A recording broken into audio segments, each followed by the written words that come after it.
Sim ou não? Então tá. Então abre a palavra de Deus comigo. Livro de Gênesis, capítulo de número 22. A gente vai ler o verso 7 e o verso de número 8. Gênesis 22, verso 7 e verso de número 8.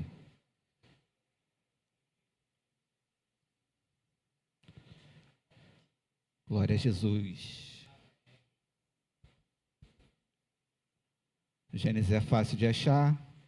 Os que não acharam pode acompanhar aí no telão. Mas diz assim as Escrituras: Isaque rompeu o silêncio e disse a Abraão, seu pai: Meu pai? Abraão respondeu: Eis-me aqui, meu filho. Isaque perguntou: Eis o fogo e a lenha, mas onde está o cordeiro para o holocausto? E Abraão respondeu: Deus proverá para si, meu filho, o cordeiro para o holocausto. E os dois continuaram a caminhar juntos. Glória a Jesus. Quantos lembram da passagem de Gênesis 22? Acho que a maioria, texto conhecido. E eu queria caminhar hoje com vocês sobre essa pergunta de Isaque. Isaque pergunta para o seu pai: Meu pai, eu já estou vendo o fogo, eu já estou vendo a lenha, mas onde está o para o holocausto?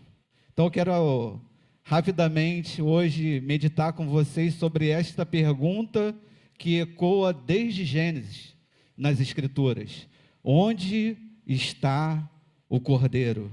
Você já parou para pensar? Onde está o cordeiro? Então, para a gente que é cristão, essa fala já tem resposta bem fácil, mas naquela época era uma pergunta que era bem profética. Então, era uma pergunta que precisava sempre ser respondida, porque os sacrifícios precisavam de um animal. E Isaque está lá com seu pai, e aí ele vê tudo, menos o animal para ser sacrificado. E ele rompe com o silêncio de uma caminhada, irmão.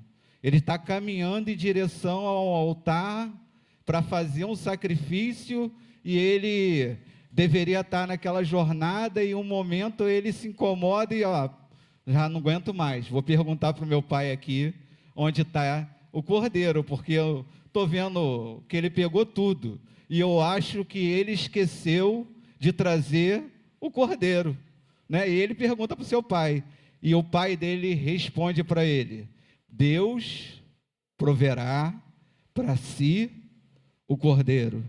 Deus proverá para quem? Para si próprio o cordeiro para o holocausto. Queridos, e essa história de Gênesis, eu queria só trazer a memória de vocês lembrarem quem era Isaque e quem era Abraão. Abraão é aquele que Deus chamou, e Deus chamou lá em Uz dos Caldeus e falou para ir para uma terra, e essa terra era uma promessa, e a promessa era que a terra era uma terra que emanava leite e mel, uma terra boa. E Abraão, sem duvidar no seu coração, ele pega e entra numa jornada em direção a essa terra. Todo mundo lembra disso? Então ele larga tudo e vai em direção a essa terra. E aí chega nessa terra, e ele está lá, e ele vai e fica muito tempo lá, e ele começa a receber novas promessas. E aí uma das promessas era que ele teria uma geração que ele seria de uma geração imensa, só que ele não tinha nenhum filho, e Deus promete para ele que ele teria e ele, você sabe a história, no decorrer da história, eles tentam dar um jeito, nasce Ismael, mas Deus continua falando: vocês vão ter, e eles estão com muita idade, e aí muitas dúvidas vêm, porque o decorrer do tempo, sabe como que é, né? Promessa que a gente recebe, com o tempo passando, o nosso coração fica como? preocupado, cheio de incertezas, cheio de dúvidas, cheio de coisas, e o coração começa a ficar pesado. Mas queria tirar esse peso do teu coração, porque Abraão, ele recebeu a promessa, porque ele obedeceu e confiou na fidelidade do nosso Deus. Então quem te prometeu, meu irmão, não vacila, não escorrega, não atrasa, não faz nada diferente. Quem te prometeu é fiel para cumprir tudo aquilo que ele prometeu. Deus é fiel, Deus é fiel. Eu vou repetir até você ficar feliz, porque você pode estar preocupado no teu coração, mas eu vim aqui te lembrar da fidelidade do nosso Deus. Ele não falha, ele não erra, ele não muda, ele continua sendo fiel. Esse é o nosso Deus, o Deus fiel. E Abraão, ele está lá, ele segue, e aí eles recebem a promessa, queridos. Ó, que bênção receber a promessa. Isaac nasce. Isaac nasce, é muito bom receber a promessa do Senhor, sim ou não? Sim ou não? É muito bom receber as promessas do Senhor chegando na nossa vida. É muito bom ter promessas sendo realizadas do Senhor nas nossas vidas. E aí Isaac está crescendo. A promessa está se desenvolvendo, a gente está lá, acostumado já com a promessa. A gente já está lá, com a promessa com a gente, ela está lá, está funcionando, a gente já está até desejando outras coisas, a gente já está até querendo outras coisas, e a promessa está lá, firme. E, num certo momento, Deus chega e fala: quem é importante para você? A promessa que eu te dou, ou a obediência do que o Senhor, que você tem comigo? E ele faz um desafio para aquele que tinha recebido uma promessa que tinha vindo da própria Deus. Ele fala: olha, eu quero o seu filho, o filho da promessa. E ele, por obediência, irmão, ele começa a juntar as coisas e vai em direção daquilo que Deus desejou. Será que você está disposto a levar até o altar as promessas de Deus para ficar com Deus? Todas as promessas que Ele te prometeu, você está disposto a renunciar do altar do Senhor para ficar com o Senhor? Será que tudo aquilo que Ele já acrescentou na tua vida, se Ele pedir hoje, você consegue levar até o altar? Se Ele pedir hoje, será que eu e você conseguimos derramar no altar do Senhor? O texto fala que Abraão está indo para lá, com o seu filho, numa jornada longa, numa jornada de algum tempo, até chegar no lugar que Deus pediu para ele colocar lá e imolar o seu filho. E eu queria te lembrar, ele iria fazer. Ele não precisou fazer, mas o texto mostra que ele ia fazer. Ele ia até o final, irmão, porque ele acreditava no poder do nosso Deus. Deixa eu ler para você. Hebreus 11, 17 a 19. Pela fé, Abraão, quando posto à prova, ofereceu Isaque. Fez o quê? Ofereceu, irmão. Isaque foi entregue naquele altar. Isaque morreu ali, no coração do seu pai. Por isso que pôde ter o cordeiro substituto. Porque um pai entregou o seu filho. O cordeiro substituto vem de um pai que entrega. O texto de Hebreus deixa claro: Isaque tinha sido morto ali. Então já não precisava mais derramar aquele sangue, porque aquilo que Deus precisava de Abraão, Deus já tinha recebido de Abraão. Deus recebeu de Abraão aquela oferta. E aí, o texto de Hebreus continua: aquele que acolheu as promessas, ofereceu o seu unigênito, do qual se havia dito: em Isaque será chamada a sua descendência, porque ele considerou que Deus era poderoso até para ressuscitá-lo dentre os mortos, de onde também, figuradamente, o recobrou. Querido, naquele momento crucial, ele já tinha escutado do seu próprio pai: olha, meu filho, a gente vai lá, a gente vai chegar lá, e Deus proverá para si. Só que eles chegam lá, irmão, ele é amarrado, ele é deitado naquele altar, ele é preparado como realmente alguém que ia ser morto em holocausto.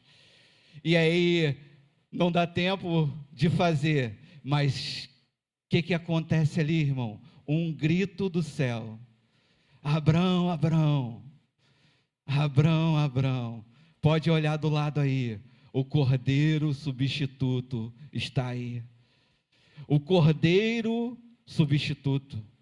E em Gênesis a gente encontra essa história. Onde está o cordeiro? E aí a gente tem essa resposta: existe um cordeiro substituto para morrer no lugar da gente. Então a primeira coisa que a gente acha na resposta de onde está o cordeiro é que é o cordeiro substituto. Mas é cordeiro substituto, e a gente observa a vida daqueles que foram alcançados pelo cordeiro naquele dia. Era uma vida de fé, obediência e entrega total no altar do Senhor. O cordeiro é substituto para aqueles que se entregam, obedecem por fé. O cordeiro substituto, ele ainda funciona hoje, meu irmão. O cordeiro substituto funcionou para lá, e ele proveu para aquela família, aquela situação, e Deus continua provendo hoje o cordeiro substituto para nós. Mas se a gente avançar no livro de Êxodo, a gente vai ter a instituição da Páscoa.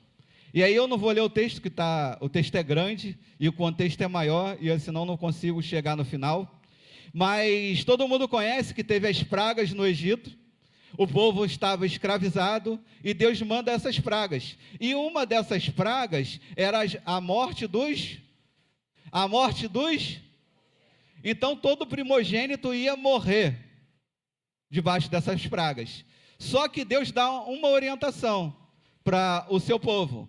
Diz que teria que ter um cordeiro sem defeito, sem mácula, e que eles iam cozinhar e eles iam se alimentar e toda a família ia ter.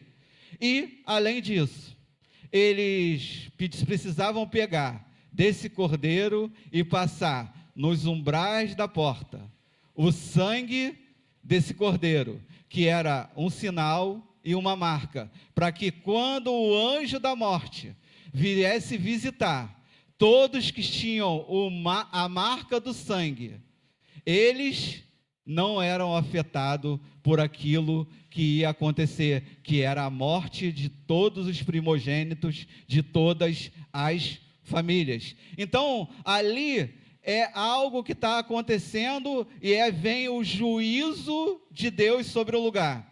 Só que todos aqueles que têm esta marca, todos aqueles que se alimentam do cordeiro, eu vou repetir, hoje foi ceia, tu lembra, né? Todos aqueles que têm a marca do sangue, ou se alimentam do cordeiro, estão ali, eles eram livres daquilo que estava vindo. E a Páscoa ali é uma figura, é uma aliança daquilo que estava vindo. Porque se a gente ler o texto vai falar que era uma aliança eterna para aquele povo. Então a Páscoa aponta também para um cordeiro, mas um cordeiro que traz livramento da morte, irmão. Então o cordeiro, ele não é só aquele que provê, mas ele também é aquele que livra da morte. O cordeiro de Deus é aquele que livra da morte. Então eu não vou ler o texto, mas queria te lembrar disso. Era uma ordem para cada família, e toda família que obedecesse tinha a proteção, e a morte não tocava mais nela. A morte ia passar lá, e o texto, você lê, ela passa e mata muitos primogênitos naquele dia, e muitos gritos deveriam acontecer, muitas famílias estavam enlutadas, mas o povo de Deus teve livramento, o povo de Deus foi protegido, o povo de Deus não sofreu dano da morte. Por quê? Porque eles estavam debaixo da obediência e daquilo que o Cordeiro podia fazer. E era um símbolo também. O sangue do Cordeiro nos umbrais da porta trazia livramento da morte. O sangue do Cordeiro, querido, ele traz proteção. O sangue do Cordeiro, ele traz livramento. O sangue do Cordeiro demonstra uma aliança perpétua, como a Páscoa apontava por uma aliança eterna. É eterno, irmão, aquilo que Deus está fazendo. É eterno aquilo que Deus aponta. É eterno aquilo que Deus está realizando. Mas em terceiro, e aí eu queria avançar para o Novo Testamento já, porque senão a gente não termina. Queria ler com você mais uma vez o Cordeiro. E aí está lá em João 1, verso 29. E aí o contexto aqui é aquele que prepara o caminho, é aquele que é a voz no deserto, é aquele caniço agitado pelo vento, é aquele que foi convidado a ir para um lugar onde ninguém estava querendo ir, mas as pessoas iam atrás dele porque ele tinha uma mensagem muito suave, igual aos dias de hoje, uma mensagem que acalentava os corações, igual aos dias de hoje. Ele pregava o evangelho, e o evangelho era mais ou menos assim: raça de víbora, quem está ensinando a vocês fugirem?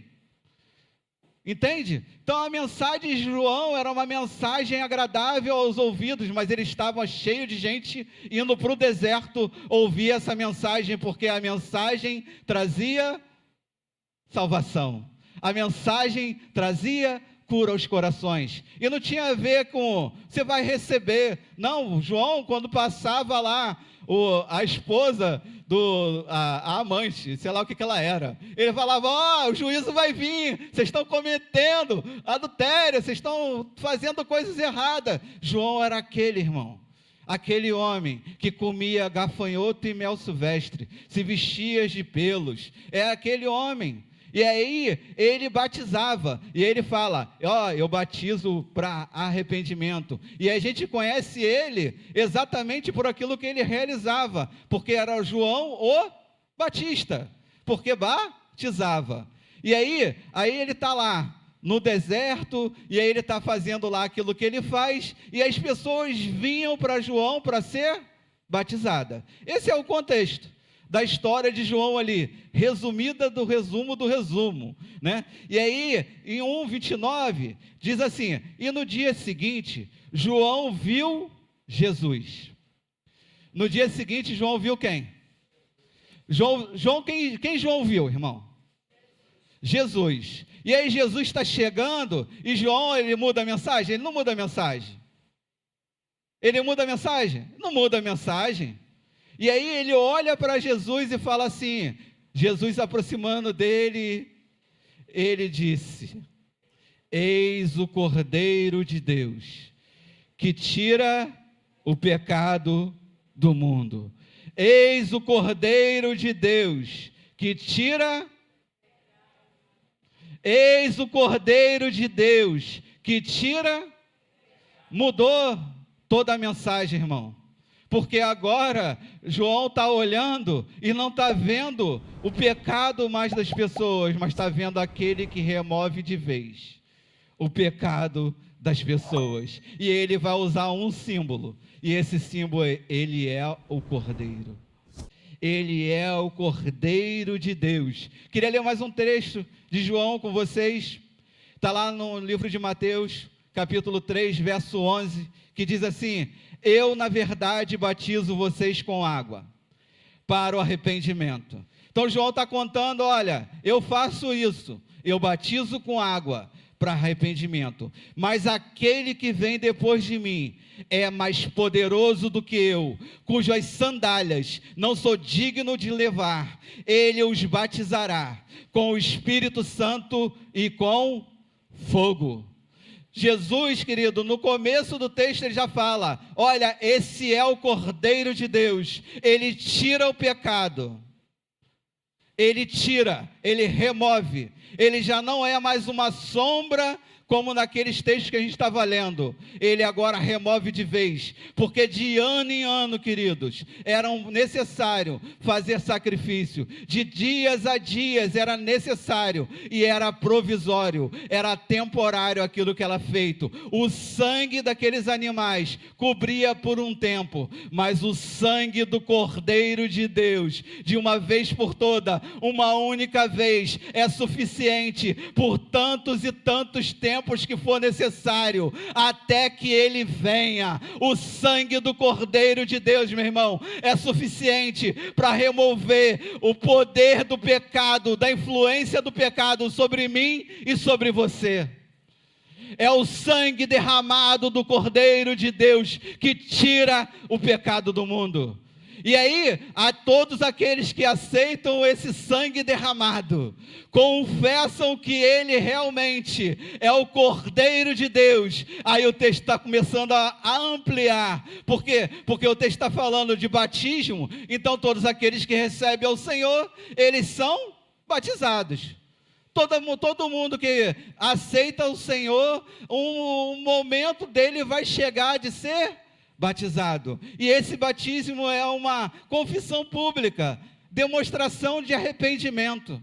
Só que a gente sabe que quando a gente aceita a Cristo, algo acontece nesse momento, porque agora Ele é mais poderoso, Ele não precisa do sinal público, por mais que seja hiper importante, e todos aqueles que aceitam a Cristo têm que ir para esse lugar, porque Ele mesmo nos deu o exemplo.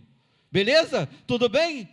Então ele mesmo deu o exemplo, então todos precisam se batizar, mas tem algo que acontece no nosso coração, quando reconhecemos o Cordeiro de Deus que tira o pecado do mundo. O texto fala, ele é mais poderoso, ele coloca o Espírito Santo dentro de você, querido, ele coloca como selo, como sinal. Por quê? Porque agora não é o sinal do sangue na tua porta, é o sinal que está dentro de você. Você tem o Espírito Santo, você tem o selo do Espírito para andar nessa terra, para conduzir a tua vida nessa terra, porque Cristo veio não só para remover o pecado, mas te transformar, irmão. Ele não veio renovar a tua vida, ele veio transformar, te dar uma nova vida, uma vida sem pecado, uma vida justa, uma vida que agrada a Deus. Por isso que você precisa olhar para o Cordeiro de Deus e lembrar, ele se sacrificou por mim, ele derramou o seu sangue por mim, ele foi moído por mim, ele foi até o final por mim, para que eu não precisasse mais morrer. É o Cordeiro que fez isso, irmão, não é o seu esforço. Salvação não vem por aquilo que você faz, fez aquilo que ele fez naquela cruz, a cruz do Calvário, querido, derramou todo o seu sangue, o sangue do Cordeiro, o sangue do Filho de Deus, naquela cruz escorrendo, sendo maltratado, cuspido, acusado, traído, todas essas coisas, por mim e por você, porque ele escolheu se esvaziar, descer da sua glória, assumir a forma humana e ir em direção à cruz. E a palavra de Deus vai dizer que ele foi em obediência e ele foi até o final. Você lembra dele no Getsêmani? Senhor, Deus meu, passa de mim esse cálice, mas eu não quero que seja feita a minha vontade, seja feita a sua vontade. É Jesus mostrando para a gente que o Cordeiro iria ir até o final, mas aí a humanidade de Jesus explodindo, suando gotas de sangue, derramando choro na terra, para falar para mim e para você: eu fui até o final, porque eu enxerguei a tua vida, eu enxerguei você, eu enxerguei o Anderson, miserável, pobre, mendigo, pecador, e tirei ele desse lugar. O Cordeiro de Deus, querido, não é mais um símbolo, mas é agora o Cordeiro que morreu na cruz para remover de vez o poder e te libertar do império das trevas e te caminhar para a maravilhosa luz. Eu não sei o quanto você tem palavras de gratidão sobre isso, eu não sei como isso aquece o teu coração, mas eu queria te falar: Jesus fez isso por mim e por você, para que a gente tenha agora não só uma marquinha, mas ter um selo de verdade, que não vai só te conduzir nessa vida, mas vai te levar para a vida eterna. Esse é o Cordeiro de Deus que tira o pecado do mundo. Ele vos batizará, ele vai imergir você no Espírito, ele vai te empoderar no Espírito, e ele vai usar o fogo para te purificar, uma vez por todas limpo, não mais escravos do pecado, não mais escravo deste mundo, mas livres para adorar, bendizer, exaltar o Senhor, porque Ele é o Cordeiro de Deus e Ele é digno. E agora eu vou ler, porque Ele é digno de quê, irmão? Depois de ter feito isso, Apocalipse capítulo 5, verso 6, diz assim: então vi no meio do trono e dos 4 seres viventes, e entre os anciões de pé,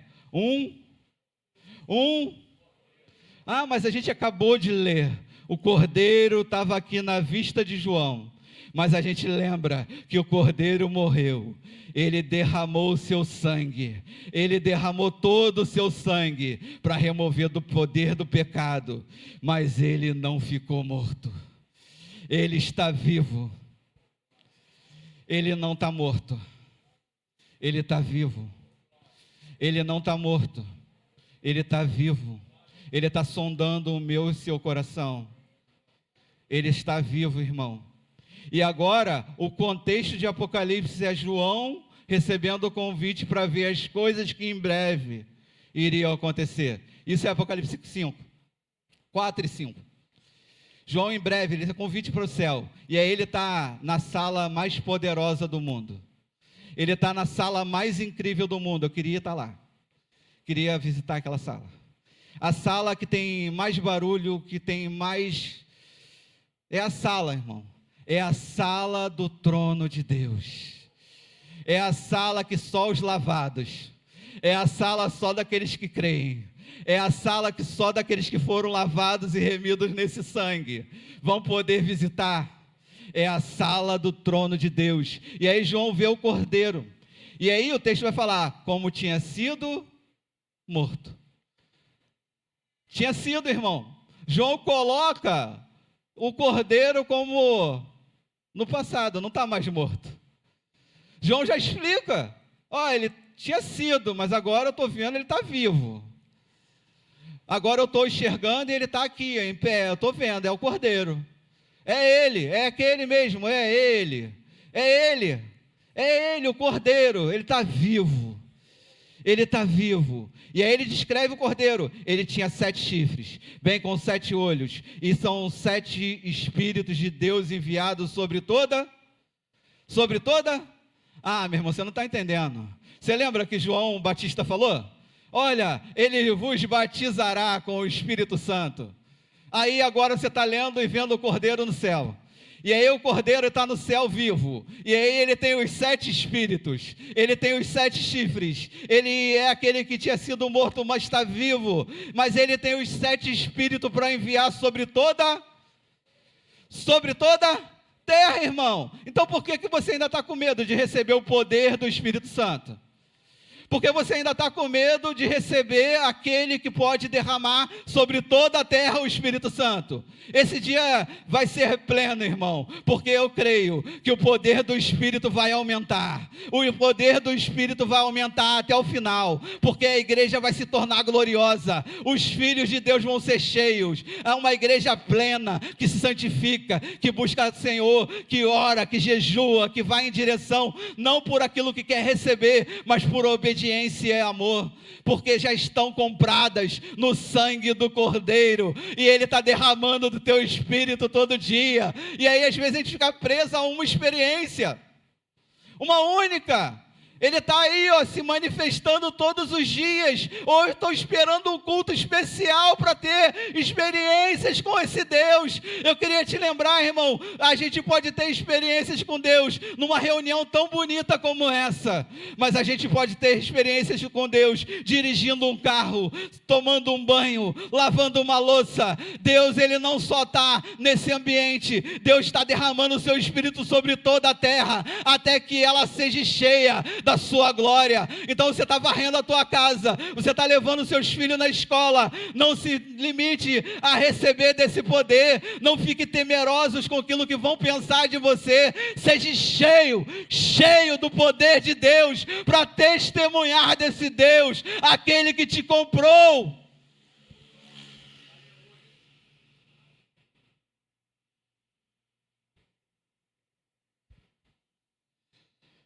Verso 7, veio, pois, e tomou da mão direita daquele que estava sentado no trono, e quando o Cordeiro pegou o livro, os 4 seres viventes e os 24 anciões se prostraram diante dele. Cada um tinha harpas e taças de ouro, cheias de incenso, que são as orações do santo, e entoavam um cântico novo, dizendo: digno és de pegar o livro, de romper os seus selos, porque fosse morto, e com teu sangue compraste para Deus os que procedem de toda tribo, língua, povo e nação, e constituiu para si reinos e sacerdote, e reinarão sobre a terra. E vi uma voz de muitos anjos ao redor do trono, dos seres viventes e dos anciões, cujos números eram milhões de milhões e milhares de milhares, proclamando com forte voz: digno é o Cordeiro que foi morto de receber o poder e riqueza e sabedoria e força e honra e glória e louvor. Ele é digno agora, irmão, de receber toda a sua força, irmão. Entrega ao Cordeiro. Eu queria te lembrar, aquela sala, quando acontece isso, homens que receberam coroas, recompensas, estão com elas na cabeça, mas quando tem esse grito, esse romper, eles não conseguem, eles se prostram. E sabe o que eles fazem com a recompensa? Não vale mais nada, ela é digna de ser jogada na sala do trono, nos pés do Cordeiro, porque é Ele que é merecedor e digno de toda a honra, de toda a glória, de todo louvor, de toda adoração. Ele é digno, meu irmão, Ele é digno, meu irmão, de você derramar seu choro, de você saltar, de você se entregar, de você romper com as suas limitações. Ele é digno. O Cordeiro foi morto e Ele é digno de receber toda a adoração. O Cordeiro é digno. O Cordeiro é digno. Onde está o Cordeiro? Onde está o Cordeiro? Onde está o Cordeiro digno? Ele tem autoridade, Ele tem dignidade, Ele tem poder, Ele é o nosso Deus. Ele é o nosso Deus. Então Ele é o Cordeiro digno de receber adoração. Ele é o Cordeiro de Deus. Ele é o Cordeiro. Queria ler mais um texto com vocês e a gente já segue para o final. Está lá em Apocalipse 22, verso de 1 a 5.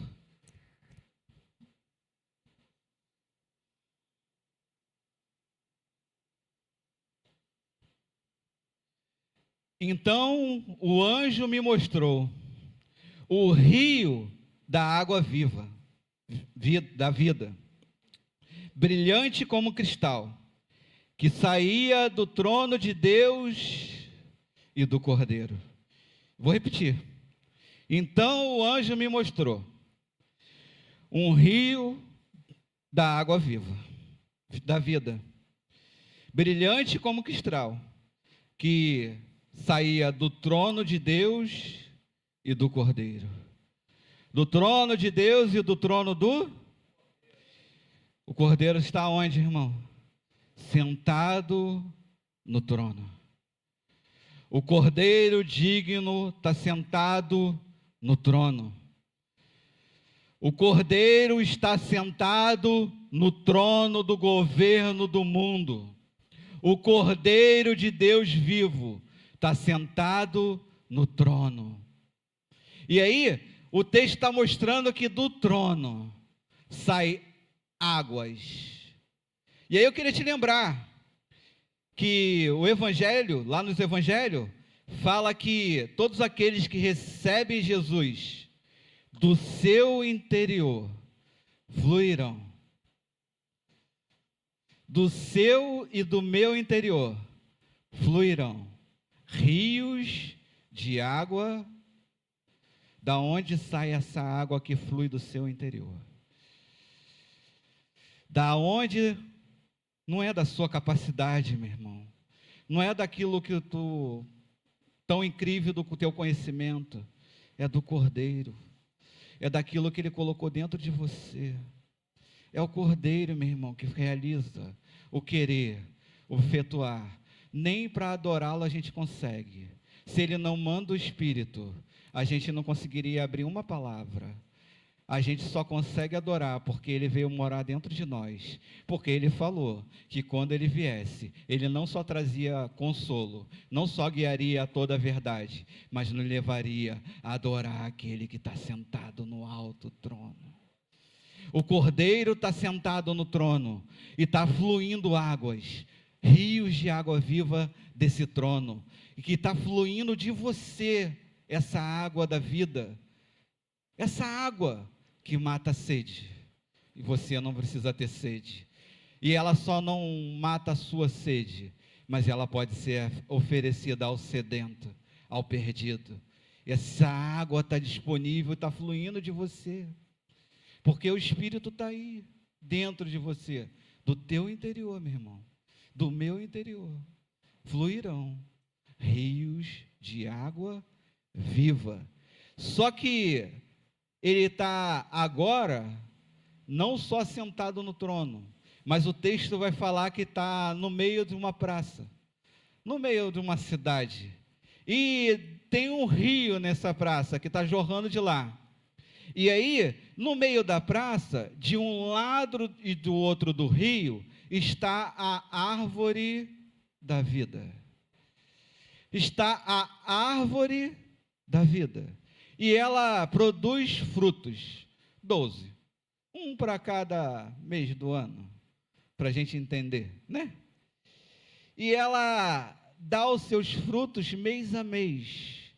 Só que vai falar das folhas.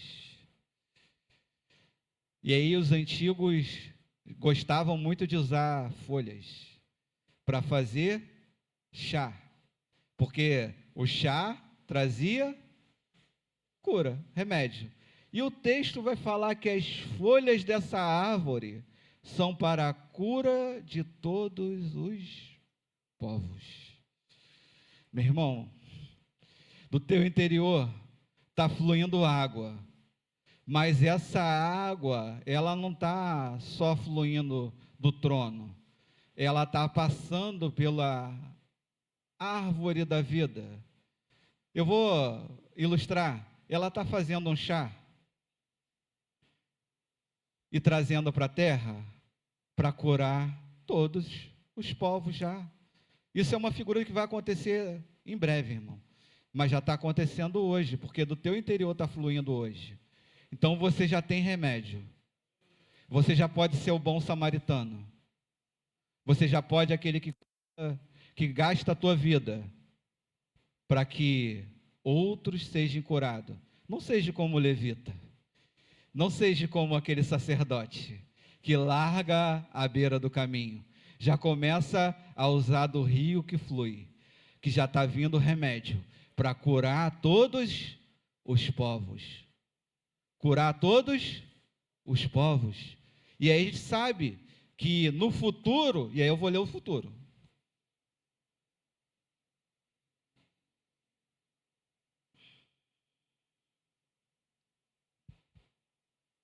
Deixa eu achar.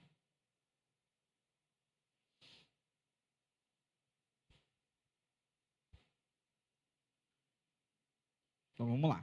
Apocalipse 7:13. Diz assim: um dos anjos me falou dizendo: este que está vestido de vestes brancas, quem são e da onde vieram? Então aqui o contexto é os juízos. E aí ele está perguntando, né? E aí o anjo pergunta para João e João fala: ó, tu sabes. E aí ele começa a receber a revelação. E aí o anjo vai responder: esses são aqueles que vieram da grande tribulação e lavaram as suas vestes e branquearam no sangue do Cordeiro. Por isso, estão diante do trono de Deus e o servem dia e de noite no seu templo. E aquele que está assentado sobre o trono os cobrirão com sua sombra, e nunca mais terão fome, e nunca mais terão sede.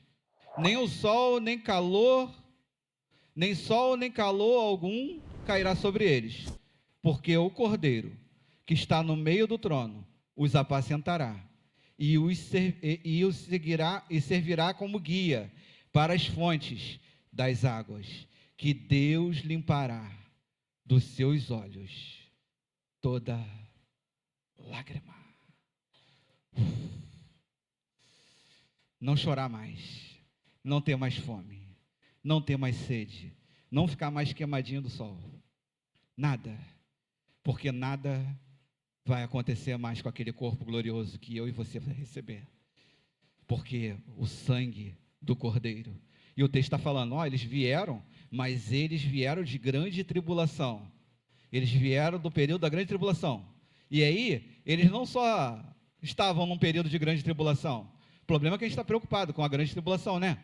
Mas o texto está falando, eles no meio da grande tribulação, lavaram suas vestes, branquiçaram suas vestes.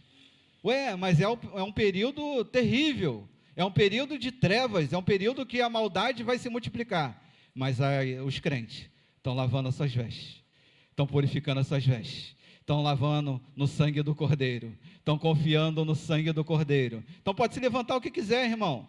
Pode ser grande, pode ser imenso, pode ser grande aflição. O que você está fazendo? Estou lavando as minhas vestes, estou adorando o Cordeiro, estou confiando no Cordeiro substituto, estou tendo uma aliança eterna com Ele, e eu não vou desistir. E você? Eu não vou desistir, e você?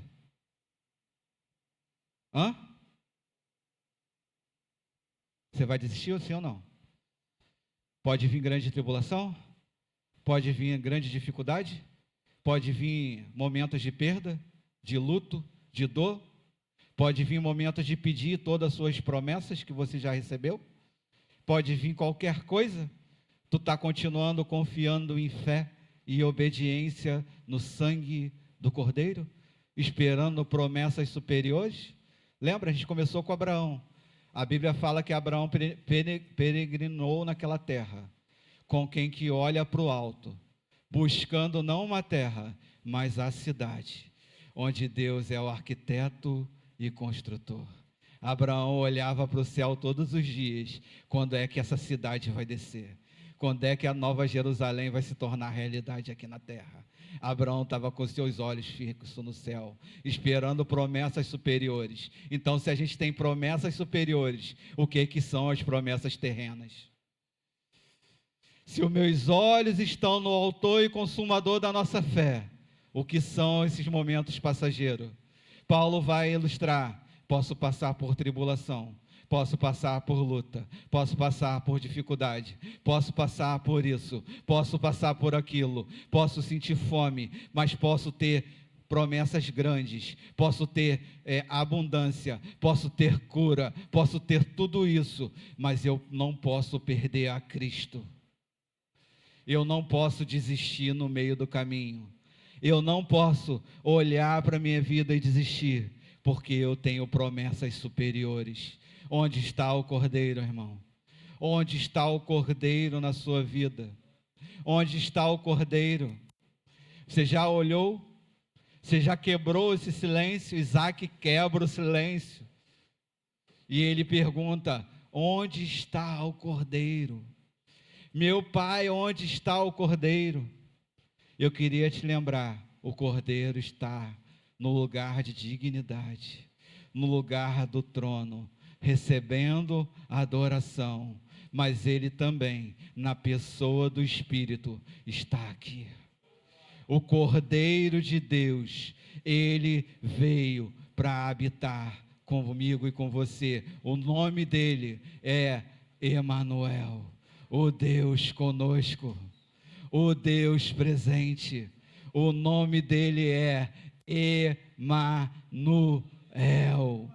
O nosso Deus está presente aqui. Ele não só está no alto e sublime trono, ele não só está olhando de lá para cá. Você lembra da visão de Estevão? Estevão está sendo morto.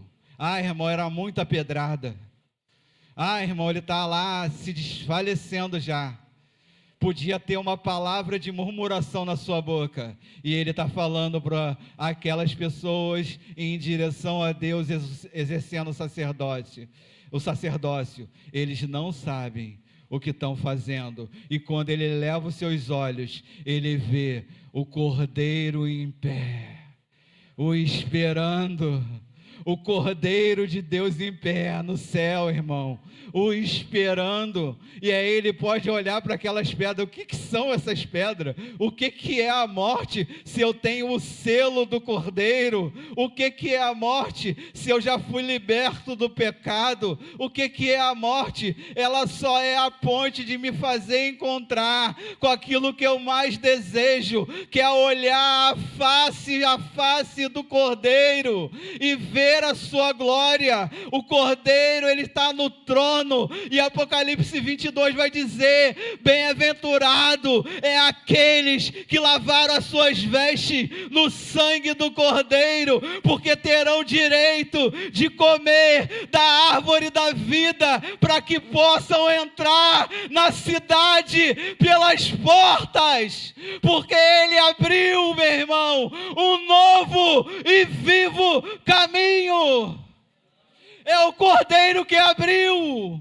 Hebreus vai falar que você se achega à sala do trono, não com medo, mas com ousadia, não no poder que você tem, mas no poder daquele que rasgou o véu através da tua carne, do teu corpo. Ele se rasgou para dar acesso de novo, porque o ser humano estava em treva, estava em pecado, estava no lamaçal, tinha quebrado e não tinha como mais se ligar, mas Deus providenciou para si um justo, um cordeiro, um sangue puro, para que seja derramado de uma vez por todas, para tirar o pecado do mundo. Você e eu não precisa mais viver em pecado. A gente tem o sangue do Cordeiro marcado na nossa vida. Você foi livre do poder do pecado. Toda vez que ele bater a tua porta, meu irmão,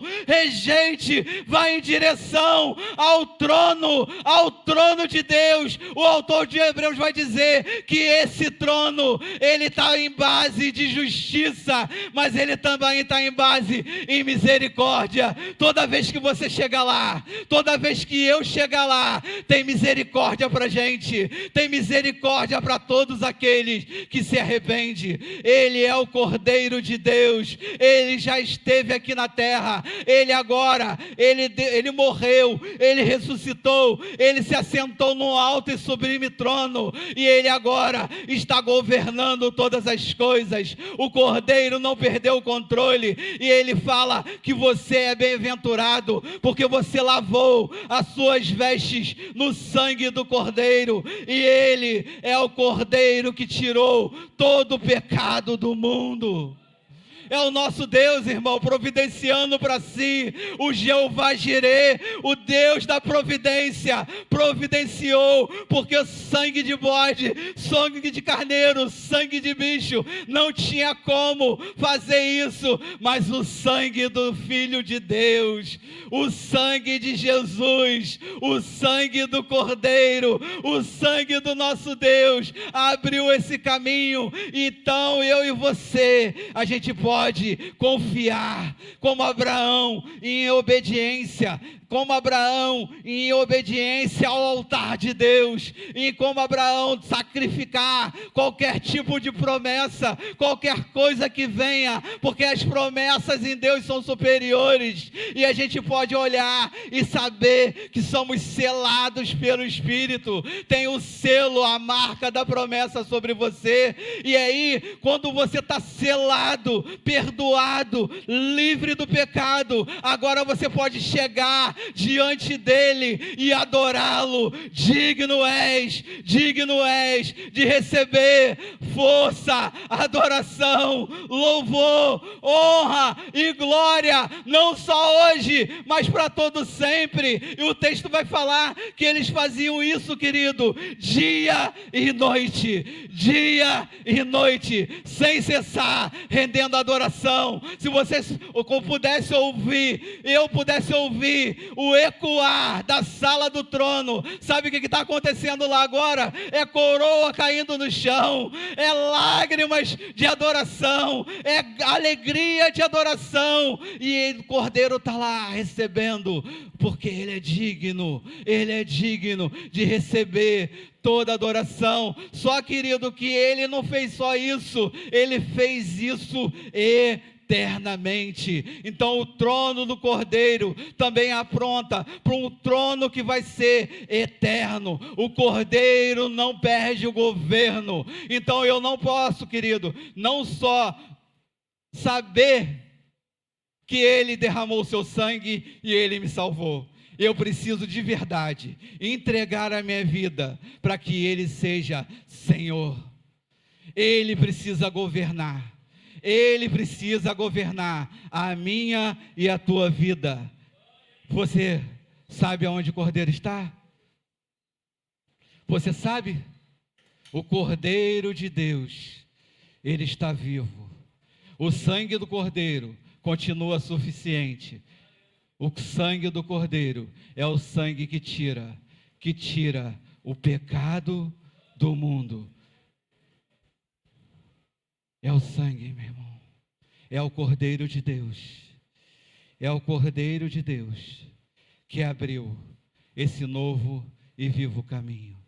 O Ministério de Louvor vai estar adorando ao Senhor.